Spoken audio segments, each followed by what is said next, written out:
Hi, I'm Dr. Hand, flute teacher at McNeese State University, and I wanted to offer you a little bit of help, some tips on the honor band music, the all-state music.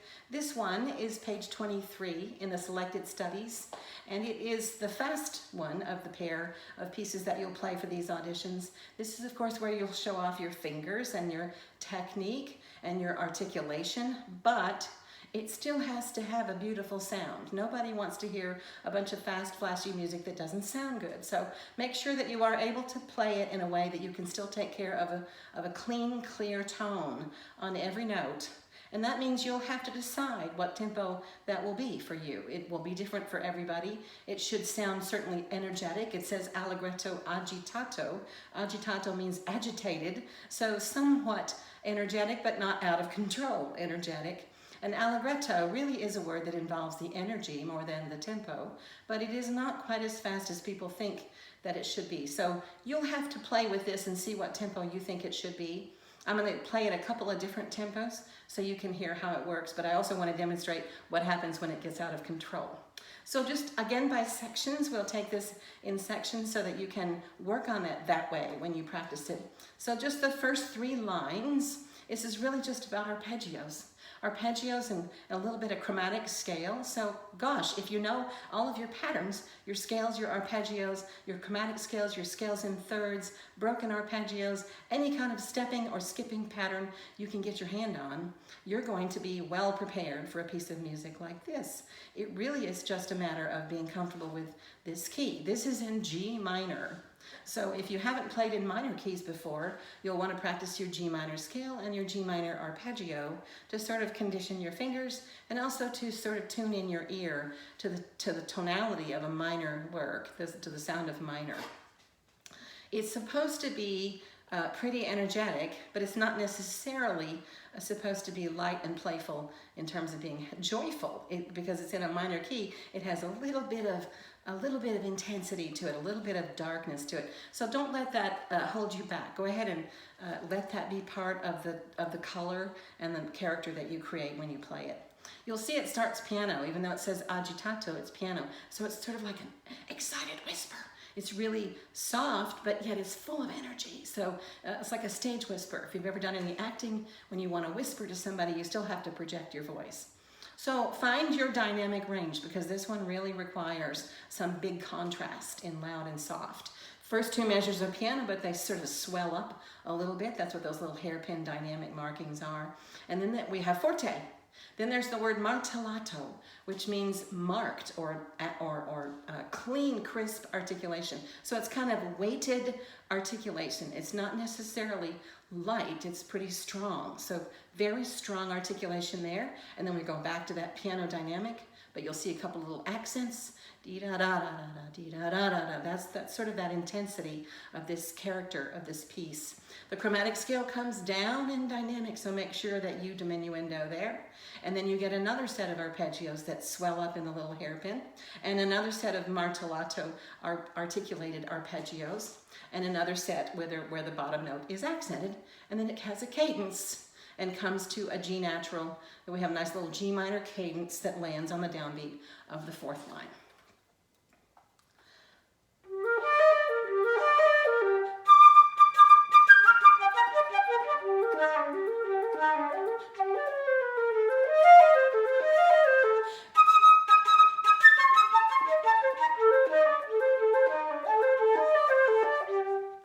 So that's the way that one ends. And then you start again forte, and you'll see right after that piano, and another forte, and another piano. So this back and forth dialogue of dynamic here is really important in this one. So you make sure you have a good sense of what your range is. Find out how softly can you play and how loudly can you play, still having control over the sound. Be careful that your soft music is not flat, because soft on the flute does not mean that we're going to use less air. It just means we're going to make a smaller opening. So you just sort of pull that in like a drawstring, make that embouchure smaller, make that aperture smaller. You don't use less air, you don't slow down your air, you just give it a smaller space to go through, like putting a nozzle on a hose.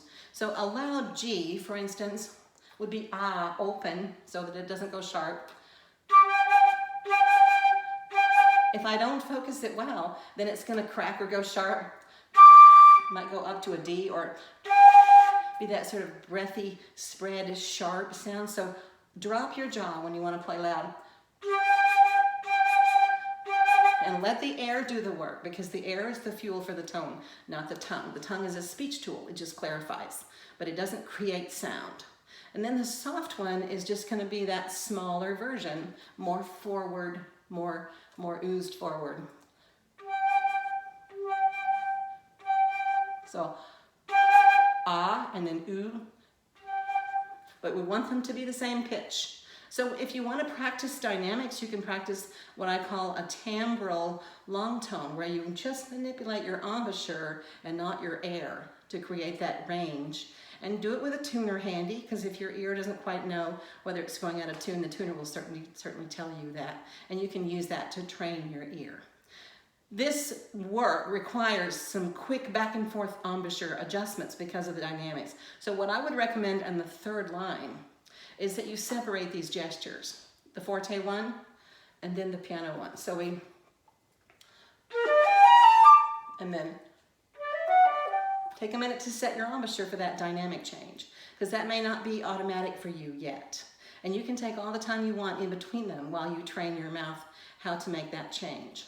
Be careful in these gestures that the high notes don't take over the rhythmically strong places. In this first gesture that I just played, the forte one, the downbeat A should be the heaviest note in the package. The high D is more like a little bubble that comes after that, a little bounce of that A. So don't let the high D splat out like a little hiccup. We don't want that D to burst out of there. It's the A. So just think, happy, I'm so very happy, and then we get the right inflection there. And then the same thing for the next one. So that's two back-to-back dynamic changes there. And then we have this little chromatic scale that's just crisp and articulated and very, very clean. Make sure your tone's clean. Then we do the same thing on a different set of notes. Da-da-da-da-da-da. And then da-da-da-da-da, little echo. And then we have another chromatic scale. And then we have now in 1, 2, 3, 4, 5, 6, 7th line, the same dynamic dialogue between the two portions of the music, but now it's more challenging because the higher notes are the loud ones and the lower notes, the higher notes are the soft ones and the lower notes are the loud ones. So that is a real challenge for the embouchure. We'll get to that in a minute. But let me just play this other section for you.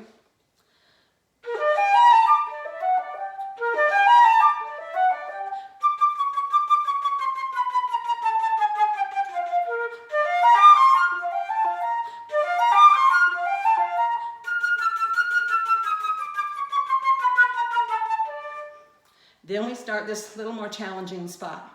So what you need to do here again is separate these two gestures so you can find them. You can find them with your embouchure and get your muscles kind of used to the gymnastics they have to do to maintain the dynamic as well as the leap in the range. So the soft one, again, the G is the downbeat note. The high D should be lighter than the G. And then just take a minute, find your low register.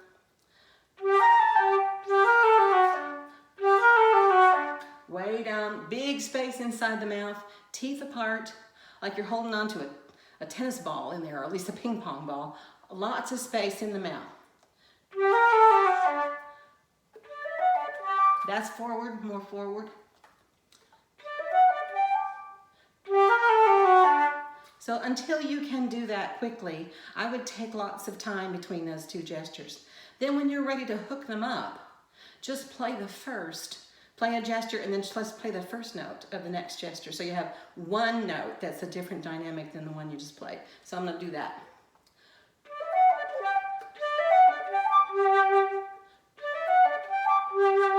So you have a soft and then one loud note. So you can make that change. Just practice that. See how strong you can get that first note to be on the low forte passage. And then try the low forte passage and see how softly you can get the next one to be on the soft one. because it's a big change in the embouchure. And it's not so much because of the high and low, but that sort of magnifies the amount of work you have to do to control the intonation and to get that dynamic contrast. So that's really what I consider to be one of the most challenging spots in this piece because of the embouchure work that's involved. Then on the last part of it, you stay down and you can just stay loud the whole time, all those repetitions.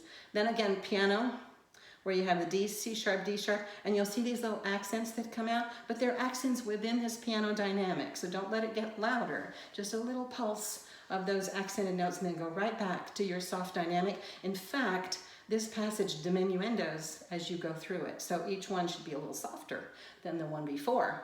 And then at this spot, now you won't play this whole piece, but if you were to play this passage, you'd need to understand that this DC al coda means that you go back to the beginning. DC stands for da capo, and it says da capo, the cap, the beginning.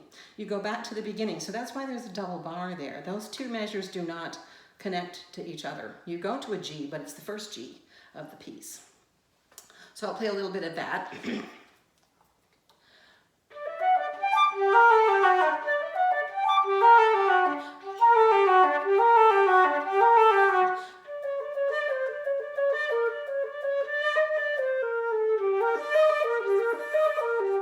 And I forgot to say, there's also rallentando there. So as you come down that chromatic scale, you'll also want to slow down.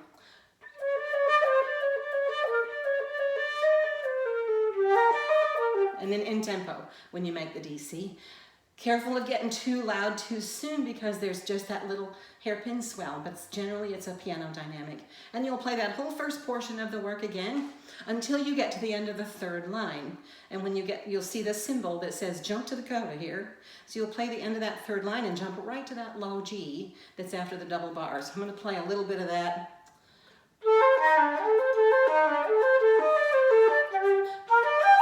And then you're at the coda, which is a lot like the passage you just played. So be careful that you don't just go on with line 4, because it's not the same. It's going to end differently. For a while you can get away with it, but then they'll realize, oh, you didn't make the coda because the material changes on the last line. So one more time from that spot.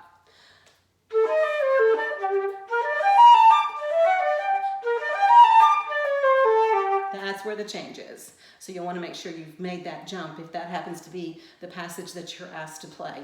And the last line is just a matter of a couple of swelling chromatic scales and then a big G minor arpeggio to finish to the top. Careful that you don't clip that last note off and not have any life in that note, even though it's not a terribly long note. So the coda.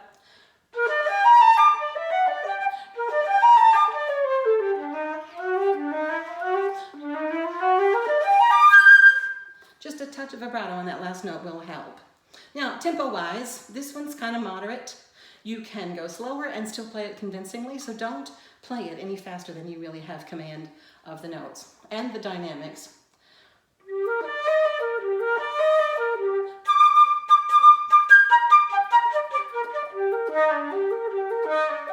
So you can do slower, and if you want to go faster and you can do it clean.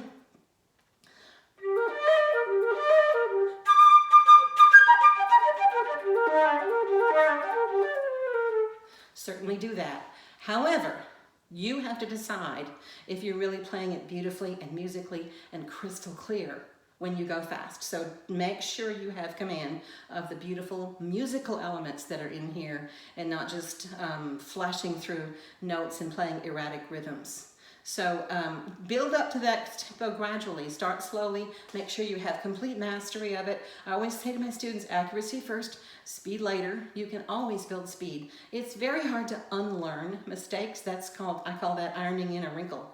And when you iron in a wrinkle, you have to go back and go over it, over and over to get rid of it. So it's really important to be patient and play this at a tempo where you actually can play not only every note, but also the dynamics, the articulation, the stylistic traits, everything that's musically important to the piece needs to be there. All that's left to do is gradually build your speed. So use the metronome to do that. Once you've got a tempo where you think you have command of it, then just move it up a couple of numbers. You won't even feel it. Then move it up a couple more and you won't even feel that. You can just do it with the hardest places. You don't have to do the whole piece over and over with tempo changes, but just the trickiest spots, the ones that maybe give you the most trouble. and just notch your way up to a faster tempo. But imagine you have, if you start now, you have from now until September to develop this. So don't be in a hurry to play it fast because it will just get sloppy. I'll tell you things that I've heard. I'm going to demonstrate what not to do because I often hear this in auditions. I've done honor band auditions and all-state auditions, and of course there's nerve. You know, you're going to be nervous. You'll have nerves. Just accept that. Embrace those nerves and figure out what your body does, and then take a nice deep breath so you can calm your adrenaline and calm down your nerves, because the nerves do make us tend to rush. So if with this one, that's really a danger, and people get, then it sort of snowballs out of control and rolls downhill like an avalanche that we can't control. So be careful of this.